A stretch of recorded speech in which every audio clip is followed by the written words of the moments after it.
मेरे दोस्त, आप सभी लोगों को पता होगा कि आज शाम 6 बजे को एनटीपीसी का आंसर की जारी कर दिया जाएगा और जितने भी स्टूडेंट्स जो सीबीटी 1 के पेपर में पार्टिसिपेट किए हैं उन सभी की दिल की धड़कनें जैसे जैसे घड़ी की सुई शाम 6 बजे की तरफ बढ़ेगी वैसी वैसी बढ़ती चली जाएगी। और ये जेन्यून सी बात है, सभी छात्रों के साथ हो रहा होगा, चाहे जो ज़्यादा क्वेश्चन अटेम्प्ट लेकर आए हैं उनके साथ भी, जो एवरेज क्वेश्चन अटेम्प्ट लेकर आए हैं उनके साथ भी हो रहा होगा। उन्हें लगता होगा मेरे दोस्त कि कितना क्वेश्चन सही होगा, कितने क्वेश्चन गलत होंगे, कहीं ऐसा ना हो ज़्यादा क्वेश्चन गलत हो जाए, ज़्यादा निगेटिव मार्क्स चला जाए जिसके कारण हम सीबीटी 1 पेपर से बाहर कर दिए जाएंगे। मेरे दोस्त, मेरे वीडियो बनाने का मकसद आप लोगों को डिमोटिवेट होने से रोकना है। एक बात ध्यान रखना मेरे दोस्त, किसी भी स्टूडेंट के एक सक्सेस के पीछे ना जाने कितना फेलियर होता है। आप भले सुनते होंगे कि वो सक्सेस कर गया, रिजल्ट हो गया, सिलेक्शन हो गया है, लेकिन उसके आप पीछे आप यदि देखेंगे तो ना जाने 4 5 6 7 8 फेलियर रहता होगा कंपटीशन के एग्ज़ाम में। हालांकि आपको देखो, कभी जो होने का रहेगा तो वो तो होगा ही आंसर की आने के बाद, लेकिन इस फेलियर की वजह से या कम मार्क्स आने के वजह से आपको टूटना नहीं है, डिमोटिवेट बिल्कुल भी नहीं होना मेरे दोस्त। इसी कमजोरी को, इसी वीकनेस को आपको स्ट्रेंथ में कन्वर्ट कर कर पूरी विल पावर के साथ और भी आने वाले +2 लेवल के जो एनटीपीसी के एग्ज़ाम है और ग्रुप डी का एग्ज़ाम है, इन दोनों को फोड़ देना है।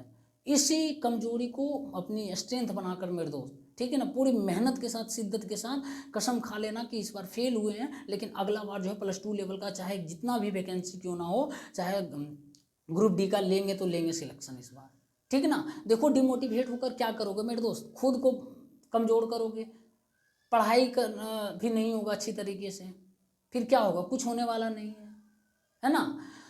अब बता रहा हूँ, यदि आपको फेलियर से सीखना है मेरे दोस्त, हमसे सीखो। मैं आपको बताया हूँ ना, बहुत बार बताया हूँ, आज फिर से बता देता हूँ।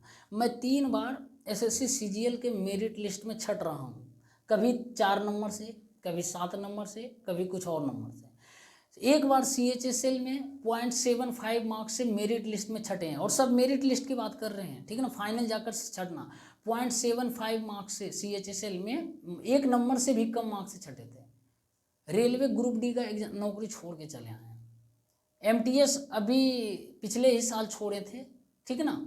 और उसके बाद पिछले एनटीपीसी के पेपर में, मेरा सीबीटी 1 पेपर में आपको बता चुके हैं 90 मार्क्स आया था। हालांकि सीबीटी 2 किसी कारणवश नहीं दे पाए। अब इसका मतलब ये थोड़े है हम खुद को बर्बाद कर लेते हैं, खुद को डिमोटिवेट इतना कर लेते हैं। बढ़िया से मेहनत किए हैं, पढ़ाई फिर किए आगे, तब तो उसके बाद ही तो सीजीएल हम दिए हैं, 2 3 बार लगातार निकाले हैं, ठीक है ना। तो ये कभी ऐसा मत करना मेरे दोस्त। उसके बाद फिर आपका जो है सोच रहे हो मेरिट लिस्ट से सीजीएल में बाहर हो जाना कितना बड़ा धक्का होगा, और 3 बार, एक बार नहीं। सोचो, कम से कम हमसे तो सीखो मेरे दोस्त।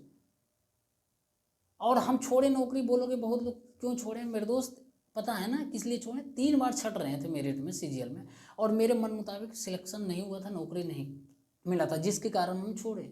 हम खुश नहीं थे अपने नौकरी से, ठीक है ना। उस अनुसार मेहनत, जिस अनुसार मेहनत की उस अनुसार नौकरी नहीं मिला हमको। इसीलिए बता रहे हैं आपको डिमोटिवेट बिल्कुल भी नहीं होना है। पूरी मेहनत लगन के साथ आगे की तैयारी पर ध्यान देना और बढ़िया से तैयारी करना। अब जो भी वीकनेस है उसको सुधारने का प्रयास करना।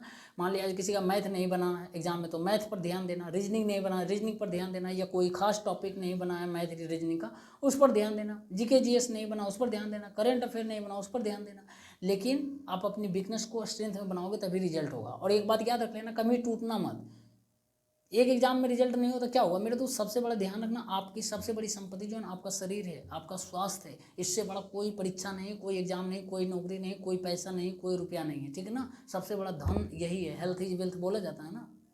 तो इसको मत कभी हावी होने देना इस पर अपना रिजल्ट का, ठीक है ना। इसको बढ़िया से बना कर रखना और उसके बाद आगे की तैयारी करना, ठीक है ना। कभी डिमोटिवेट मत होना मेरे दोस्त, हमसे कम से कम सीखो, बता दिए ना आपको। चलो, फिर भी कोई सवाल रहा तो कमेंट बॉक्स में ज़रूर बताना, ठीक है ना। जितना हो सके मैं आपको हेल्प करूँगा।